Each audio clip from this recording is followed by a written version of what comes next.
Happy Wednesday to everybody out there.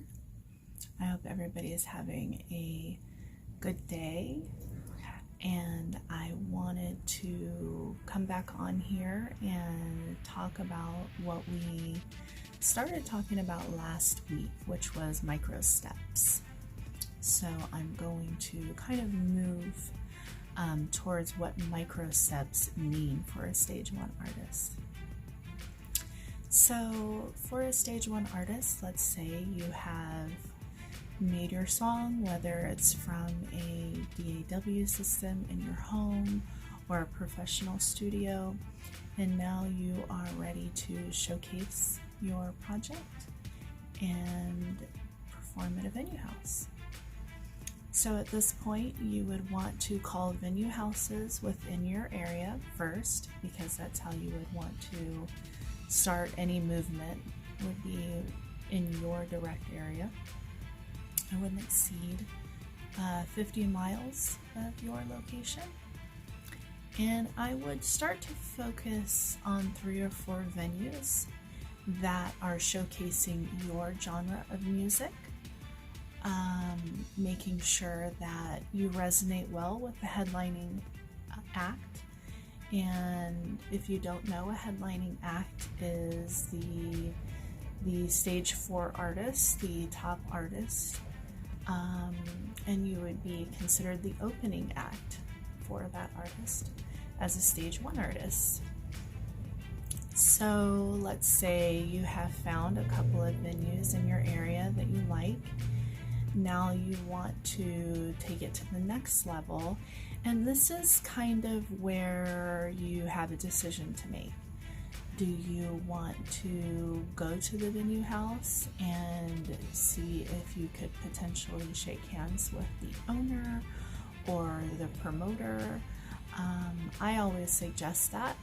I did that when I was an artist here in Los Angeles for the House of Blues and the Key Club and the Viper Room, when I was soliciting myself as an artist, as a opening act, even as a headlining act. I always went and introduced myself and made relationships with those people. Still to this day, I have relationships with lots of club owners that may or may not own the current clubs that I used to perform in, but they definitely own other clubs that I actually place my clients in here at Ivree Productions. So it is important that you handle yourself as the CEO of your business, of your brand, in a way that you want to be addressed and directed. So if you're going in there and you are very business savvy, that's the way they're going to address you, and they know that your character, they know who you are and what you're about and what you're willing to do, just taking the extra mile, just to go and actually shake hands instead of making a phone call. This is also very important if you are a stage 2 artist and you're still opening and you have management representation, managers. It is really important that you are tangible to owners and publishers and producers, making yourself always available for these people, and seeing if you guys resonate, if the core values match your artist. That's also very important. As a stage 1 artist, those core values are everything for you. You need to make sure that whoever you're working with, you guys vibe, you work well together. It's a marriage. It's a marriage, that's the only way to really put it. It's just a relationship. You guys are going to have good days and bad days, and hopefully those bad days don't result in breakups, but they do. But so making sure before you invest your time by being an opening act, even an opening act at a venue house, you want to make sure that you're resonating with the crew out there. So let's say you do. Let's say you like them. Now what is the next step? See who the headliner is. Make sure that you have a brief history of the headlining act. This could be very beneficial for you when it comes to substantiating yourself as an artist, as well as attaining some new organic fans, which are very important. Always have been, but it is very important to see if you can resonate and work with being able to attain the headliners fans. That's very impressive even to their team, because who knows, maybe they can invite you to a mini tour circuit with them. There's endless potential, really, if you handle yourself appropriately and get yourself out there and work the circuit the right way.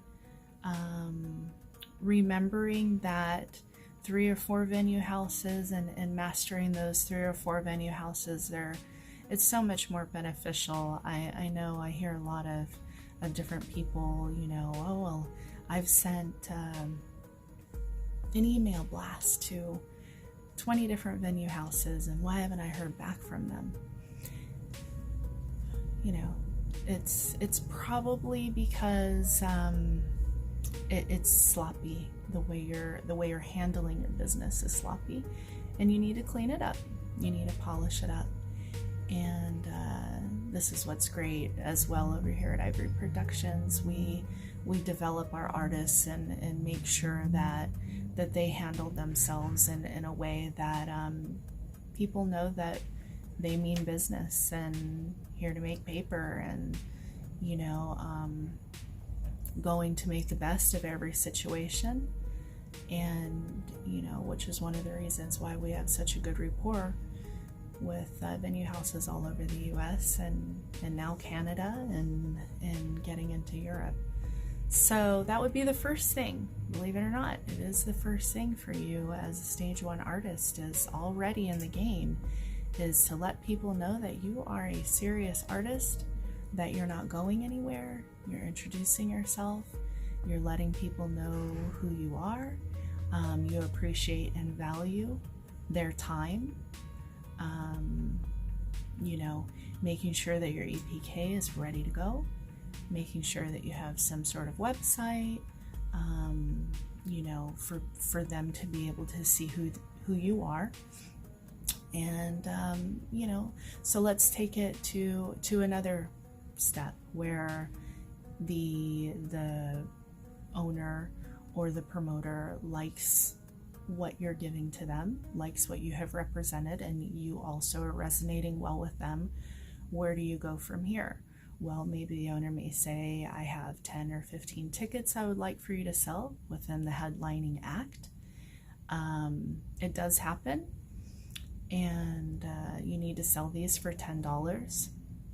And they have, usually the club owner will have, 4 or 5 openers doing the same exact thing. So don't think it's, because they don't like you or they're trying to get you to, pay into your performance. It is something that happens on a regular basis. I think it's also a great way for them to be able to see what kind of salesmanship you have. If you're willing to hustle those tickets and, you have friends and family, and it's definitely an easier opportunity for you to be able to fill the seats of 10 or 15 people versus, 30 or 40 or 50 people.